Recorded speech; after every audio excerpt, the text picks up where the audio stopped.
Opening in 2013, Disney's Frozen was an instant hit, becoming the highest grossing animated film of all time upon release, as well as an instant pop culture and multimedia phenomenon and Disney classic. In the 6 years since its release, Frozen has continuously expanded into one of Disney's most lucrative franchises, housing not only a theatrical sequel, but also 2 short specials and a LEGO miniseries expansion, additionally becoming the focus of an entire story arc on Disney's Once Upon a Time ABC series. With the release of Frozen 2, I'll be ranking the entire Frozen franchise, including the movies, specials, and Once Upon a Time arc for good measure, in order of my least to most favourite. Before we go any further, I would love you to weigh in with your own opinions and let me know your own rankings down in the comments below, and don't forget to hit that subscribe button and bell icon to see more content like this regularly. At that, let's get into it.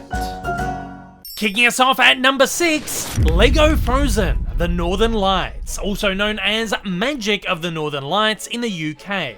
LEGO animation is something that's never really appealed to me. As someone who isn't a huge Frozen fan to begin with, LEGO Frozen, a 4-part mini web series eventually cut into a half-hour TV special, is a particular chore to sit through. It's easily the weirdest and worst installment in the franchise, with annoying, jolty animation, weird vocal performances from the original cast, and cringy LEGO-centric jokes. I would have thought that the lack of songs in a Frozen installment would be fantastic, but strangely, with no music, I feel it loses a lot of the charm of the core franchise. Strangely though, the design of the animation is actually quite nice. The less LEGO-centric jokes land fairly well, and overall, the story is half decent, and probably something that would have worked well as a regular short or even animated series. Everything said, it's something that actually seems to have been produced on a fairly sizable budget. So why then were all of these resources pulled together? Why were these talents and a reasonable storyline wasted on a LEGO production? To me, the answer is that this is an incredibly obvious and fairly shameful act of consumerism, a blatant attempt to tie into Frozen's merchandising initiative. Does it devalue the brand? Probably not. I'm sure kids got a kick out of this one.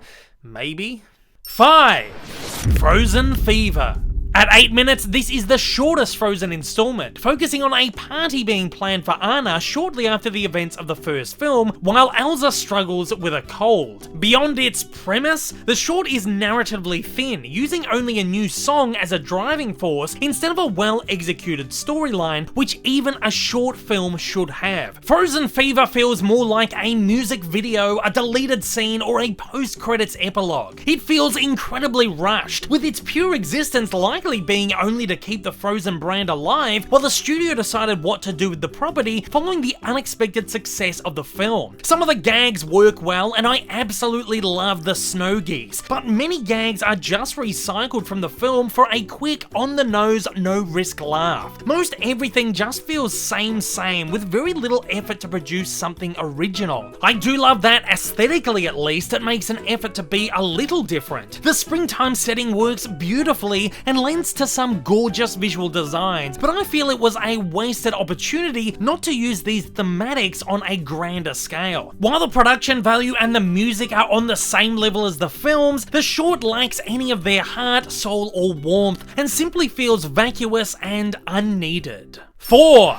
Once Upon a Time, Season 4A. This 12-episode arc sees Anna, Elsa, and Kristoff accidentally pushed into Storybrooke, in a story that is more alt-reality than Frozen canon. Georgina Haig and Elizabeth Lail deliver good performances as Elsa and Anna respectively, and translate the characters into live action very well. Considering it's likely the closest we'll get to a live-action Frozen remake anytime soon anyway, as a Frozen adaptation, it does its job perfectly. The lack of songs, given the particular world it's set, doesn't even feel weird. However, as a Once Upon a Time installment, I don't view it so favourably. For Once's first 3 seasons, the first especially, it managed to jungle light, Disney family-friendly entertainment with darker ABC adult drama incredibly well. However, the introduction of Frozen, I felt, helped usher the show towards a more sickly sweet, watered-down series resembling the Disney Channel's Descendants, which made it hard for me to continue continue watching. I felt that the literal adaptation of the characters, likely to do with brand recognition, contrasted horribly with the more obscure and alternate take applied to the rest of the show, ultimately dooming it. Again, I enjoyed this arc from a live-action Frozen point of view, so I'm torn between liking and despising this, but I will give it its dues and rank it fairly. 3. Olaf's Frozen Adventure. This 20-minute short copped a bit of flack initially, mostly because Disney shamelessly stuck it on the front of 2017's Coco in cinemas when it essentially should have been released as a TV special. I, however, first saw this on TV and actually find it to be quite charming. The short sends Olaf off on his own adventure where he attempts to find a Christmas tradition to partake in with Anna and Elsa. While it encompasses two of the things I find most irritating about Frozen, Olaf and Broadway-esque songs, it manages to be so charming and heartfelt that it actually makes me feel for the annoying little guy. And with a Christmas setting, the festive songs feel more tolerable. Yeah, it may be a little corny and cliche, but as a Christmas special, it works incredibly well. And of course, the Christmas theme, which was practically inevitable at some point, works so perfectly that I surprisingly found a great deal of enjoyment out of it. Unlike Frozen Fever, Olaf's Frozen Adventure makes an attempt to be something new and original. There's fresh gags, which actually land better than most in the entire franchise, and a great story, which lends to wonderful world building and character development. It's not essential viewing, but a fun Frozen installment and a decent Disney Christmas special. At number 2, Frozen.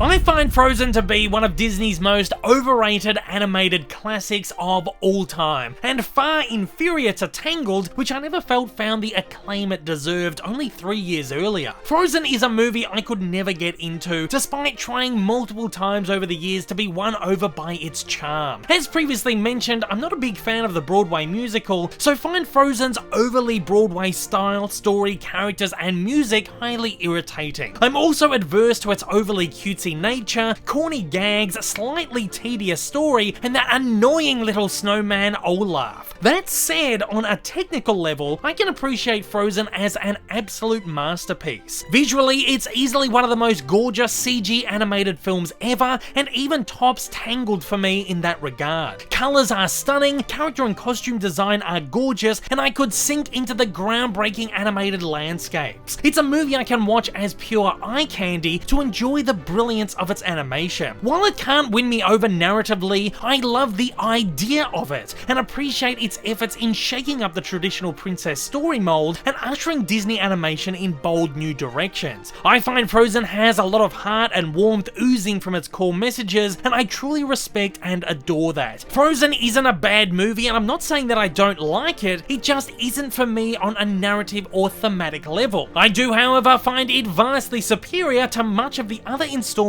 in the franchise which followed. And finally, we come to my number 1 Frozen franchise installment, Frozen 2.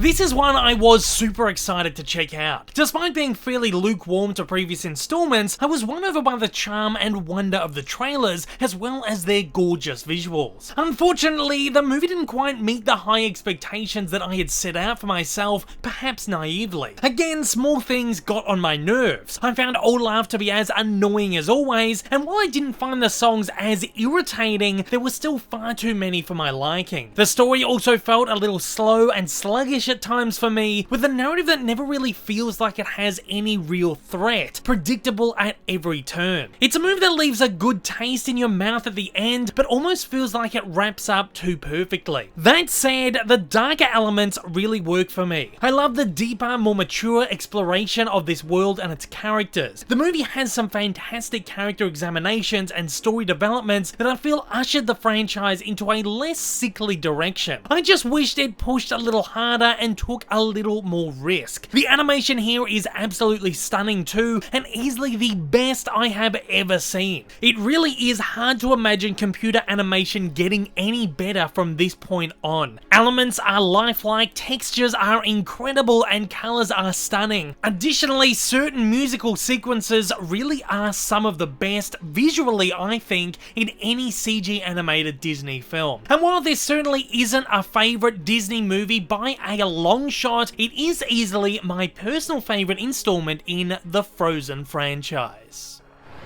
And at that, it's over to you guys out there. Don't forget to weigh in with your own rankings of the Frozen franchise down in the comments below. If you haven't seen every single installment, don't worry. Please also join in the conversation and let me know your thoughts on those that you have seen. As always, guys, please stay civil down there. No two rankings are ever going to be the same, and that is perfectly fine. We all relate to and connect with these movies on different levels, and no opinion is wrong. They are all respected and all welcome.